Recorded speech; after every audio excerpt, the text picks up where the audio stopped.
Okay, so now what you're seeing here is the evolution of population, not so much the evolution of individuals. And in addition, if you look at the time scales that are involved here, 2 billion years for life, 6 million years for the hominid, and 100,000 years for mankind as we know it, that we are, you're beginning to see the telescoping nature of the evolutionary paradigm.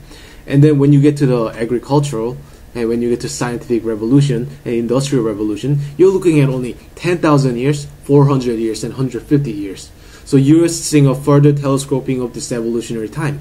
So what that means is that as we go through the new evolution, it's going to telescope to the point we should be able to see it manifest itself within our own lifetime, within this generation. So the old evolutionary paradigm, one would die and the other would grow and dominate, right? But under the new paradigm, they would exist as a mutually supportive, non-competitive grouping. Okay, so independent from the external. So, and the manifestations of this neo-human type evolution, manifestations could be dramatically counterintuitive. That is the interesting part. The old evolution is cold, it's sterile, it's efficient, okay? And it's manifestation of those social adaptations. We're talking about parasitism, dominance, morality, okay? War, predation, these will be subject to de-emphasis. These will be the subject to de-evolution. The new evolutionary paradigm will give us the human trait of truth, of loyalty, of justice, of freedom.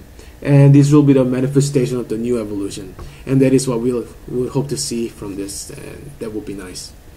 So these are the lines from one of my favorite movies, The Waking Life. So the first part, the whole telescoping evolution, is talking about how the gap year between changes as the biggest evolution as a population is decreasing. So it started from about 1 billion years, but now that between each year has been 100 years. But now we are at the point where everything is happening like right before our eyes, because it has telescoped to the tiny side. So what is happening is that we sort of actually experienced this. One of the biggest example that I could give is that when I was in elementary school, I think that's when I saw the first cell phone.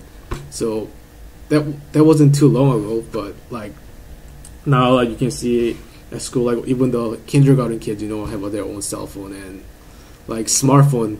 It would have been a witchcraft if it was out even 5 years ago. There was no such thing as a smartphone.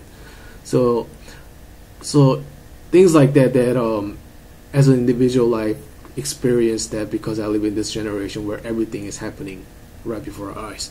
And the second part, the whole neo-human type evolution, is talking about the change in the old evolution idea of survival of fittest to now coexistence and non-competitive grouping. So what it is that in the old idea, it was about the stronger guy dominating the weak to survive in the chain, or if you're weak, you'll leech off of the strong and survive. So it was really like the line says, a cold, and it was really kind of evil kind of feeling idea. But the new evolution is sort of different. It's just that human has been following that evolution rule until now, but then now we're at the point where the rich and strong people are strong enough to be able to support the weaks, so they can coexist in the same universe.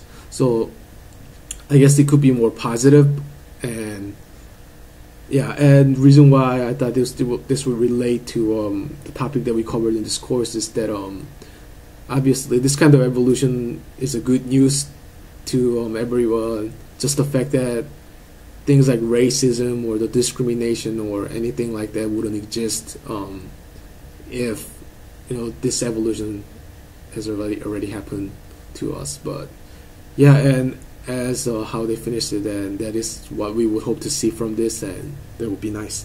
All right, thank you.